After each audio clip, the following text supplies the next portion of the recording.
नमस्कार। जब हम अंतर्राष्ट्रीय संबंधों के बारे में सोचते हैं तो दिमाग में अक्सर तनाव, टकराव और बड़ी-बड़ी हेडलाइंस ही आती हैं, है ना? लेकिन क्या हो अगर असली कूटनीति सबसे अनएक्सपेक्टेड जगहों पर देखने को मिले?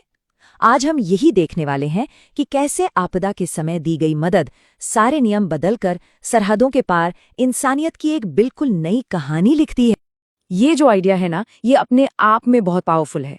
इसका मतलब ये है कि जब कोई प्राकृतिक आपदा आती है तो उस उथल-पुथल के बीच सहयोग की एक ऐसी खिड़की खुलती है जहां पॉलिटिक्स पीछे रह जाती है और इंसानियत आगे आ जाती है। और ऐसा अक्सर होता भी है। तो आज के इस सफर में हम क्या-क्या देखने वाले हैं? सबसे पहले सुर्खियों से परे मदद के इस कॉन्सेप्ट को समझेंगे। फिर नेपाल, हेती, तुर्की और भारत की कुछ केस स्टडीज देखेंगे। इन मिशंस के पीछे की रणनीति को जानेंगे और आखिर में एक्शन के जरिए डिप्लोमेसी के असली मतलब को समझेंगे। तो चलिए शुरू करते हैं इस बड़े ही दिलचस्प आइडिया से, जिसे कहते हैं क्वाइट डिप्लोमेसी या शांत कूटनीति। यह प्रभाव का एक ऐसा तरीका है जो बड़े बड़े भाषणों पर नहीं बल्कि जमीन पर किए गए ठोस काम पर टिका है। तो ये शांत कूटनीति आखिर है क्या? देखिए, ये अंतर्राष्ट्रीय प्रभाव का वो रूप है जो राजनीतिक बयानबाजी पर नहीं बल्कि आपदा राहत जैसे ठोस और पेशेवर काम पर आधारित है। मतलब यहाँ आपका काम ही आपकी बात रखता है, आपके शब्द नहीं। मदद पहुंचाने का काम ही अपने आप में सबसे बड़ा डिप्लोमैटिक मैसेज बन जाता है। लेकिन ये तो हुई थ्योरी। अब सवाल ये है कि असल में ये जमीन पर दिखता कैसा है। इसके लिए नेपाल और हेती के मामले हमें दिखाते हैं कि संकट के समय में बड़े पैमाने पर चलाए गए मेडिकल ऑपरेशंस में कितनी ताकत होती है। साल 2015 नेपाल में आया वो विनाशकारी भूकंप सबको याद होगा। उस तबाही के बीच पूरी दुनिया से मदद पहुंची जो सच में एक लाइफलाइन की तरह थी। और यहाँ मदद का स्केल देखिए। उदाहरण के लिए इजरायली टीम ने काठमांडू में जो फील्ड हॉस्पिटल बनाया वो वहाँ के सबसे बड़े और सबसे एडवांस्ड विदेशी अस्पतालों में से एक था। और ये सिर्फ कोई टेंट वाला अस्पताल नहीं था, इसमें प्रॉपर सर्जिकल और नियोनेटल यूनिट्स थे, स्पेशल ट्रॉमा वार्ड थे और यहाँ तक कि लोगों को मनोवैज्ञानिक सहायता भी दी जा रही थी। साथ ही उनकी बचाव टीमों ने मलबे से बचे लोगों को निकालने में भी बहुत अहम भूमिका निभाई। अब जरा टाइम में थोड़ा पीछे चलते हैं। साल 2010 हेती का भूकंप, एक और भयानक त्रासदी जिसने पूरी दुनिया को हिलाकर रख दिया था। हेती में तो इजरायली फील्ड अस्पताल आपदा के तुरंत बाद काम शुरू करने वाले पहले अस्पतालों में से था। सोचिए, वहां पर जटिल सर्जरी की जा रही थी, बच्चों का जन्म हो रहा था और कमाल की बात यह कि उन्होंने एडवांस टेलीमेडिसिन सिस्टम भी शुरू किया था, मतलब रिमोट कंसल्टेशन के लिए।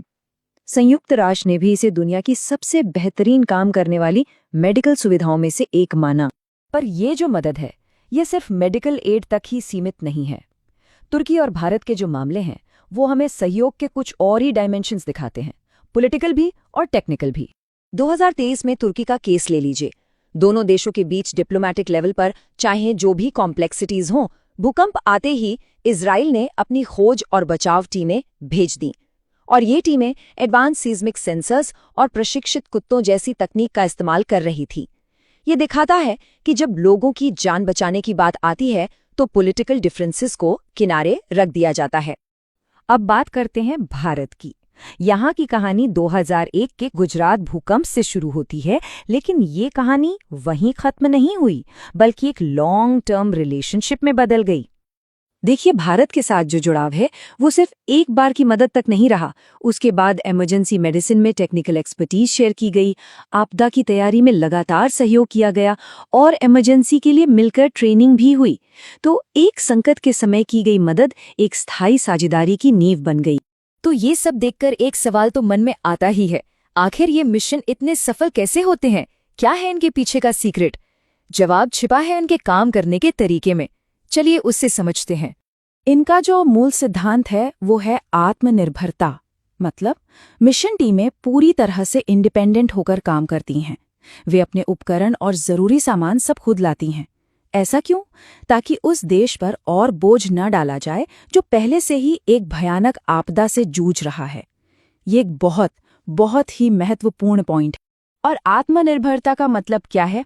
इसका मतलब है कि वो अपनी बिजली की व्यवस्था, पानी साफ करने के सिस्टम, मोबाइल लैब और जांच के आधुनिक उपकरण सब कुछ साथ लाते हैं। इससे होता ये है कि वो आपदा के बाद के उन शुरुआती घंटों में तुरंत काम शुरू कर सकते हैं, जब एक एक पल कीमती होता है। और ये सब हमें इस पूरी चर्चा के सबसे अहम सार तक लाता है, वो कूटनीति जो सिर्फ बातों से नहीं बल्कि एक्शन से गढ़ी जाती है। ये तस्वीर अपने आप में पूरी कहानी कह देती है। हम प्रभाव को कैसे मापते हैं? एक तरफ है राजनीतिक बयानबाजी और दूसरी तरफ है बचाई गई जिंदगियां। सीधी सी बात है, मानवीय सहायता का जो ठोस नतीजा है वो किसी भी बहस से कहीं ज्यादा वजनदार होता है। तो आखिर में सबसे बड़ा सबक क्या है? वो ये है कि एक प्रभावी आपदा प्रतिक्रिया 3 चीजों पर निर्भर करती है: तैयारी, प्रोफेशनलिज्म और बिना किसी सीमा या मतभेद की परवाह किए तुरंत एक्शन लेने की इच्छा शक्ति। और ये हमें एक आखिरी सवाल पर छोड़ जाता है। इस बंटी हुई दुनिया में शब्दों के ऊपर कर्म की असली ताकत क्या है? ये एक ऐसा सवाल है जिसका जवाब शायद इन मिशनों के प्रभाव से भी कहीं ज्यादा बड़ा है।